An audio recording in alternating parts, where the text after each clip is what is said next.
আসসালামু আলাইকুম রহমতুল্লাহি বারাকাতুহ। সবাই কেমন আছেন? আমিও ভালো আছি আলহামদুলিল্লাহ। তো আজকে আমি কোন বিষয়ে কথা বলবো আপনারা ইতিমধ্যে সবাই বুঝতে পেরেছেন। তো আমি আজকে কথা বলবো যে আমরা যদি সবাই একত্রিত হয়ে যেতাম তো আমাদের জীবনে কত কিছু লাভ হলো আমরা সেটা উপলব্ধি করতে পারবো। তো আমাদের মাধ্যমে মনের দিক দিয়ে কিছু হিংসা থাকতে পারে, কিন্তু আমরা কখনোই আমাদের মুসলিম ভাই বোনদের প্রতি আমরা সবাই একমত। তো আমরা যখন একমত হব, আমাদের মজলুম বিশ্বের বুকে মুসলমানরা যখন আজ অবহেলিত, লাঞ্ছিত, অপমানিত, তখন আমাদের বাংলাদেশ থেকে আলেম ওলামা, রাজনৈতিক সকল ব্যক্তিবর্গ সবাই এক হয়ে কতটুকু সোনার একটা দৃশ্য আমাদেরকে উপহার দিয়েছে, এটা আসলে আমাদের সবারই নজর কাড়ে।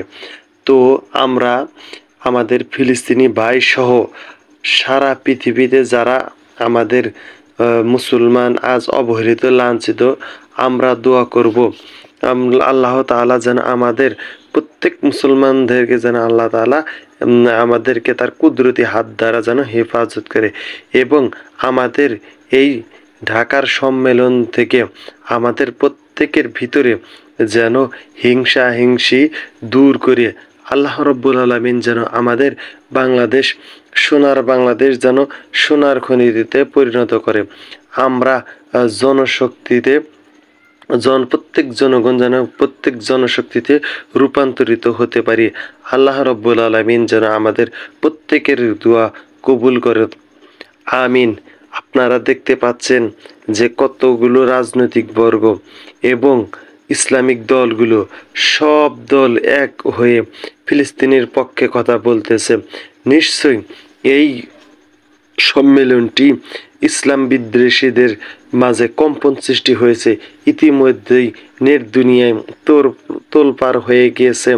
বাংলাদেশ সবচাইতে আইডল হিসাবে কাজ করে বাংলাদেশের জনগণ।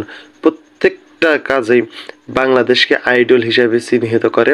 বাংলাদেশের জনগণকে, বাংলাদেশের মানুষ যেভাবে চলাফেরা করে, অন্যান্য বিশ্বের মানুষ যেভাবে চলাফেরা করে, তা থেকে সম্পূর্ণ বাংলাদেশ হচ্ছে সম্পূর্ণ ইউনিক। তো বন্ধুরা, আমি আজকের মতো এখানে শেষ করতেছি, এবং আমার পরিশেষে একটি কথা হলো, আপনারা সদা সর্বদাই একতাভাবে থাকবেন, তবে আমাদের বিজয় সুনিশ্চিত ইনশাআল্লাহ।